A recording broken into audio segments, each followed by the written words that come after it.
Pre మార్కెట్కి సంబంధించిన ప్రధాన అంశాలు చర్చించుకుందాం. ముందుగా మిత్రులందరికీ స్వాగతం. ఈ రోజు అక్టోబర్ 19వ తారీఖు గురువారం. ఫ్రెండ్స్, ఈ రోజు నిఫ్టీ ఎక్స్పైరీ ఉంది. ఇక ముందుగా ఏడిఆర్ సెంటిమెంట్ ఎలా ఉందనేది ఒకసారి చూస్తే ఒక డాక్టర్ రెడ్డీస్ ని మినహాయించి మనకి అన్ని కూడాను నెగిటివ్ లో అయితే క్లోజ్ అయినాయి.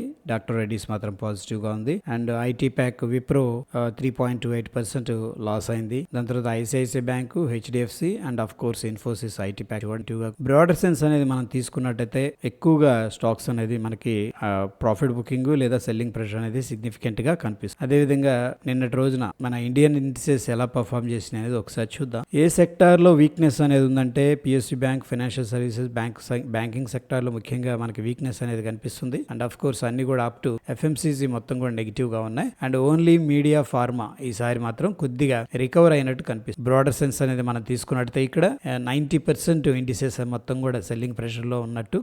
ఇక గ్లోబల్ సెంటిమెంట్ ఎలా ఉందనేది ఒకసారి చూద్దాం. సో ఇలా చూడండి, ఏది మన ఇప్పుడు ఏదైతే డిస్కస్ చేసుకున్నామో ఏది మన ఇండిసెస్ ఇంత సిగ్నిఫికెంట్ సెల్లింగ్ ప్రెషర్ ఉన్నప్పుడు మనం ఏంటంటే బెటర్ ఏదన్నా ఆపర్చునిటీ వస్తే మార్కెట్ ని షార్ట్ చేసే ప్రయత్నం చేయాలి. ఒక రకంగా చెప్పాలి అంటే కూడా కొంత పానిక్ సెల్లింగ్ కూడా జరుగుతుంది. సో మనం ఆపోజిట్ లో ప్లే చేయటం కంటే కూడా ఇన్ ద డైరెక్షన్ లో ఏదన్నా ఆపర్చునిటీ వస్తే మనం ప్లే చేస్తే ఏంటంటే రిజల్ట్స్ పాజిటివ్ గా ఉండే అవకాశం. ఇక గ్లోబల్ సెంటిమెంట్ విషయానికి వస్తే మనకి ముఖ్యంగా సౌత్ కొరియా నెగిటివ్ గా కనిపిస్తుంది. అండ్ హాంకాంగ్, ఫ్రాన్స్, దాని తర్వాత గిఫ్ట్ నిఫ్టీ కూడా నెగిటివ్ గా ఉంది. చూద్దాం. ఏషియా మార్కెట్, జపాన్ పాజిటివ్ గా కనిపిస్తుంది. దాని తర్వాత మనం చూసుకున్నట్లయితే ఇక్కడ యుఎస్ 500 అంటే యుఎస్ మార్కెట్స్ కానీ, Europe market, London markets, German market and of course Dow Jones అయితే రికవర్ అయింది. రష్యా కూడా రికవర్ అయింది. యాక్చువల్గా ఏంటంటే నిన్నటి రోజున మనం చూసుకున్నట్లయితే డౌ జోన్స్ చాలా సిగ్నిఫికెంట్ గా పడిపోయింది. మేబీ కొద్దిగా పుల్ బ్యాక్ జరుగుతున్నట్టు కనిపిస్తూ ఉంది. ఎనీహౌ ఇక్కడ మిక్స్డ్ కాంటెక్స్ట్ అనేది కనిపిస్తుంది.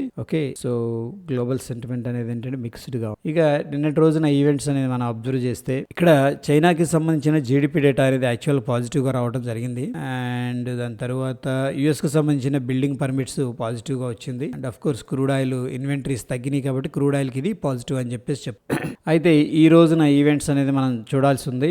యుఎస్ కి సంబంధించిన జాబ్లెస్ క్లెయిమ్స్, దాని తర్వాత Philadelphia fed manufacturing index data అనేది రావడం జరుగుతుంది ఈవినింగ్ 6 o'clock కి. దాని తర్వాత 7:30కి మనకి ఎగ్జిస్టింగ్ హోమ్ సేల్స్ యుఎస్ కి సంబంధించిన డేటా రావడం జరుగుతుంది. ఇది ఫండమెంటల్ గా ఇన్ఫ్లుయెన్స్ చేసే అవకాశం కనిపిస్తుంది. ఇక మనం గత కొన్ని రోజులుగా అబ్జర్వ్ చేస్తూ వస్తున్నాం అసలు ఓపెన్ ఇంట్రెస్ట్ కి ప్రైస్ యాక్షన్ కి రిలేషన్ ఎలా ఉందని చెప్పేసి. ఎనీహౌ రీసెంట్ గా మనం యాక్టివిటీ అనేది చూసుకున్నట్లయితే లాస్ట్ 1, 2, 3, 4, 5 days లో మనకి ఇక్కడ సిగ్నిఫికెంట్ గా లాంగ్ బిల్డప్ ఏం కనిపించట్లేదు. At the same time short buildup కూడా కనిపించట్లేదు. అయితే నిన్నటి రోజున సెల్లింగ్ జరిగింది కదా నిఫ్టీలో, దాన్ని ఎలా ట్రీట్ చేస్తుందంటే ఇక్కడ ఓపెన్ ఇంట్రెస్ట్ ప్రకారం ఇది లాంగ్ అన్వైండింగ్. ఎవరైతే ఆల్రెడీ లాంగ్ తీసుకొని ఉన్నారో వాళ్ళు ఎగ్జిట్ అయినట్టు చూపిస్తూ ఉందట. సో దీన్ని జస్ట్ అబ్జర్వ్ చేద్దాం. ఇది 3 months కి సంబంధించిన డేటా ఇది మనకి. ఇక ఇక్కడ మనం చూసుకున్నట్టయితే ఓవరాల్ గా షార్ట్ బిల్డప్ అనేది సడన్ గా రైజ్ అయింది. ఒకసారిగా 52%కి వెళ్ళింది. అండ్ మనం ఏంటంటే ఇది ప్లస్ ఇది లాంగ్ అన్వైండింగ్ అంటే లాంగ్ ఎవరైతే తీసుకున్నారో వాళ్ళు కూడా ఎగ్జిట్ అయ్యారు. సో దాన్ని మనం దగ్గర 14% కన్సిడర్ చేసుకోవచ్చు. అండ్ ఈ 55 ఒక 15 దగ్గర ఏంటంటే 70% దాకా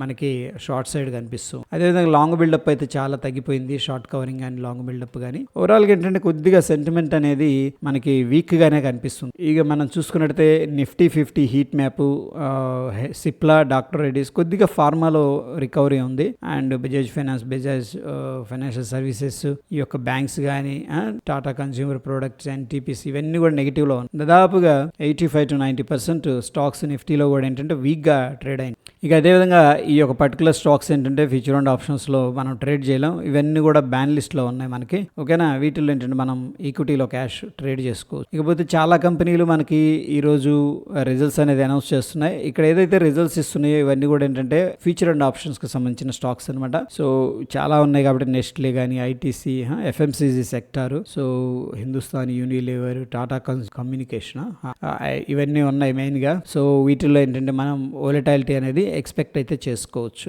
ఇక అన్యూజువల్ యాక్టివిటీ అనేది మనం చూసినట్టయితే ఏది ఫీచర్స్ ఆప్షన్స్ లో దాంట్లో ముఖ్యంగా డాక్టర్ రెడ్డీస్ అనేది కనిపిస్తుంది. దాని తర్వాత సిప్లా కూడా మనకి ఏంటంటే అన్యూజువల్ యాక్టివిటీలు ఎక్కువగా కనిపిస్తుంది. సో ఈ రెండు స్టాక్స్ ఏంటంటే మనం ఒకసారి చార్ట్స్ అనేది పుల్ చేసి వాటి మీద ఫోకస్ అనేది చేసుకో. ఇక ఫ్యూచర్ అండ్ ఆప్షన్స్ లో ఎఫ్ఐఎస్ అయితే షార్ట్ పొజిషన్ బిల్డప్ చేసినట్టు కనిపిస్తుంది.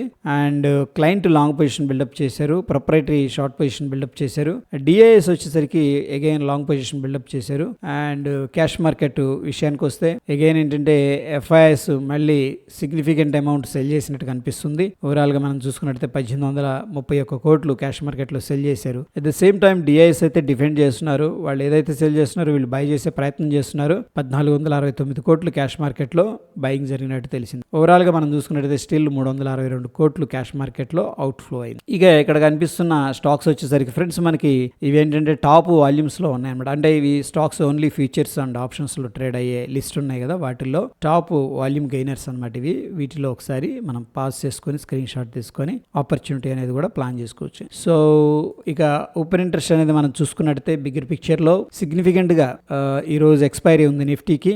19,800 అయితే రెసిస్టెన్స్ క్రియేట్ చేశారు స్ట్రాంగ్ గా. అండ్ అగ్రెసివ్ గా సపోర్ట్ లేదు, బట్ స్టిల్ మనకేంటంటే ఎక్స్పైరీ దగ్గర ఉంది కాబట్టి కొంత సెల్లింగ్ చేశారు. 19,600 దానికంటే కూడా 19,500 కొద్దిగా సపోర్ట్ లాగా కనిపిస్తుంది. చాలా మంది ఏంటంటే మార్కెట్ ని బేరిష్ వ్యూలో చూశారు. ఎక్కువ మంది ఇక్కడ చూడండి కాల్స్ అనేది సెల్ చేశారనమాట. అదేవిధంగా బ్యాంక్ నిఫ్టీ అనేది చూస్తే మనకి బ్యాంక్ నిఫ్టీ అనేది మనం చూసుకున్నట్టయితే 44,500 దగ్గర స్ట్రాంగ్ రెసిస్టెన్స్ ఉంది. ఈ దగ్గరలో అయితే ఎక్కడ సపోర్ట్ అయితే కనిపించట్లేదు. కొద్దిగా రౌండ్ నంబర్స్ దగ్గర సెల్లింగ్ చేశారు. 43,500 43,000 దగ్గర. And significant resistance 44,500. ఓవరాల్ గా మార్కెట్ లో ఏంటంటే బేరిష్ సెంటిమెంట్ తో పొజిషన్స్ అనేది బిల్డప్ చేసినట్టు క్లియర్ గా కనిపిస్తుంది. అదేవిధంగా ఫిన్ నిఫ్టీ అనేది మనం చూసుకున్నట్టయితే దీంట్లో 19,900 దగ్గర సిగ్నిఫికెంట్ గా రెసిస్టెన్స్ అనేది క్రియేట్ చేశారు. దాని తర్వాత 19,500 దగ్గర కొద్దిగా సపోర్ట్ ఉంది. దీంట్లో కూడా ఏంటంటే బేరిష్ పొజిషన్స్ అనేది క్రియేట్ చేసినట్టు తెలుస్తుంది ఫ్రెండ్స్. ఇక మిడ్ క్యాప్ విషయానికి వస్తే దీంట్లో మనం చూస్తే 9,200 దగ్గర మనకి ఏంటంటే సిగ్నిఫికెంట్ గా ఈ యొక్క రెసిస్టెన్స్ అనేది క్రియేట్ చేశారు. దాని తర్వాత 9,000 దగ్గర కొద్దిగా సపోర్ట్ అయితే క్రియేట్ అయింది. దీంట్లో కూడా బేరిష్ సెంటిమెంట్ అనేది క్రియేట్ అయింది. ప్రీవియస్ గా మనం చూస్తే బుల్లిష్ గా ఉండేది మిడ్ క్యాప్, ఈసారి బేరిష్ గా కనిపిస్తూ ఉంది. ఇక మనం చూసుకున్నట్లయితే దీంట్లో ముఖ్యంగా యుఎస్ మార్కెట్స్ విషయానికి వస్తే మనం ఇందా చూసినప్పుడు కొద్దిగా పాజిటివ్ ఉంది కదా, మళ్ళీ నెగిటివ్ గా వచ్చేసింది ఇక్కడ. Okay, almost. సో రకంగా ఏంటంటే సెల్లింగ్ ప్రెషర్ అనేది కనిపిస్తుంది డౌ జోన్స్ లో. ఇక ఫిన్ నిఫ్టీ అనేది అబ్జర్వ్ చేస్తే మనం ఆల్రెడీ లెవెల్స్ నిన్న డ్రా చేసుకొని దీని గురించి డిస్కస్ చేసుకున్నాం. సో ఇక్కడ షార్ట్ టర్మ్ లో చూడండి ఈ యొక్క break down max gap down అవ్వచ్చు. ఒకవేళ ఇక్కడ గానీ ఓపెన్ అయిందంటే ఇది ఒక ఫ్లాగ్ అనమాట. మనకి డ్రాప్ అయింది, ఫ్లాగ్ క్రియేట్ అవుతుంది. సో ఫ్లాగ్ బ్రేక్అవుట్ ఏంటంటే మనకి ఇక్కడ ఒక జోన్ ఉంది గమనించండి. షార్ట్ టర్మ్ కోసం ప్రాబబ్లీ బౌన్స్ అయ్యే జోన్ అని చెప్పేసి చెప్పుకోవచ్చు. ఇక్కడ చూడండి ఇది బేస్ అనమాట ప్రీవియస్ గా. ఓకే, సో ఈ బేస్ అనేది కూడా గమనించి 19,600. ఎందుకంటే మార్కెట్ ఈ పాయింట్ దగ్గర నుంచి బౌన్స్ అయింది. సో ఒకవేళ మార్కెట్ ఇక్కడికి వస్తే తను రికవర్ జరగవచ్చు, కానీ ముందు ఆగే ప్రయత్నం కాదు, ముందు రికవర్ అయితే జరగచ్చు. ఎనీహౌ ఇక్కడ ఫ్లాగ్ అయితే చాలా బ్యూటిఫుల్ గా కనిపిస్తుంది. అండ్ బిగ్గర్ పిక్చర్ లో మనకి 19,500 అనేది సిగ్నిఫికెంట్ సపోర్ట్ లాగా కనిపిస్తుంది. అండ్ మిడ్ క్యాప్ మనం చూసుకున్నట్టయితే దీంట్లో కూడా బేసింగ్ ఏరియా ఉంది ఈ జోన్ లో. ఓకేనా, ఇక్కడ బేసింగ్ ఏరియా కనిపిస్తుంది. సో ప్రాబబ్లీ ఇక్కడ నంబర్స్ ఒకసారి నోట్ చేస్తున్నాను. 9,200 అండ్ 9,136 మనకున్న రెసిస్టెన్స్ లెవెల్స్.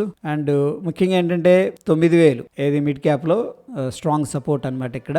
అండ్ నిఫ్టీలో మనం చూస్తే ఒకసారి గిఫ్ట్ నిఫ్టీ అనేది చూద్దాం. Gift Nifty already gap down అయింది ఫ్రెండ్స్. ఓకేనా, సో ప్రస్తుతం చూడండి నిన్న మొన్నటి రోజున వీక్నెస్ అది న్యూట్రల్ దాని తర్వాత follow up candle. But again ఏంటంటే గిఫ్ట్ నిఫ్టీ గ్యాప్ డౌన్ అనేది అయింది. సో మార్కెట్ ప్రాబబ్లీ కొంత వీక్నెస్ అనేది కనిపిస్తుంది. సో ఒకసారి నిఫ్టీ అనేది చూస్తే కూడా మనకి 1 hour టైం ఫ్రేమ్ లో సో ప్రస్తుతానికి అయితే మనకి 19,600 ఇమీడియట్ గా ఉన్న సపోర్ట్ లెవెల్ డౌన్ సైడ్. ఇక రెసిస్టెన్స్ వచ్చేసరికి మనం ఏం చేయొచ్చు అంటే చాలా దగ్గరికి తీసుకురావచ్చు, ఈ లెవెల్ దాకా రావచ్చు మనం. ఓకేనా, సో ప్రాబబ్లీ 19,000 ఈ జోన్ అనమాట. ఎందుకంటే మార్కెట్ లో విషయం లేదు కాబట్టి ఇక్కడ 19,725 రఫ్ గా 720 గుర్తుపెట్టుకోండి రెసిస్టెన్స్. దీంట్లో మార్కెట్ ఒకవేళ వీక్ గా వెళుతుంది అనుకుంటే అదే డైరెక్షన్ లో వెళ్లే ప్రయత్నం చేయాలి.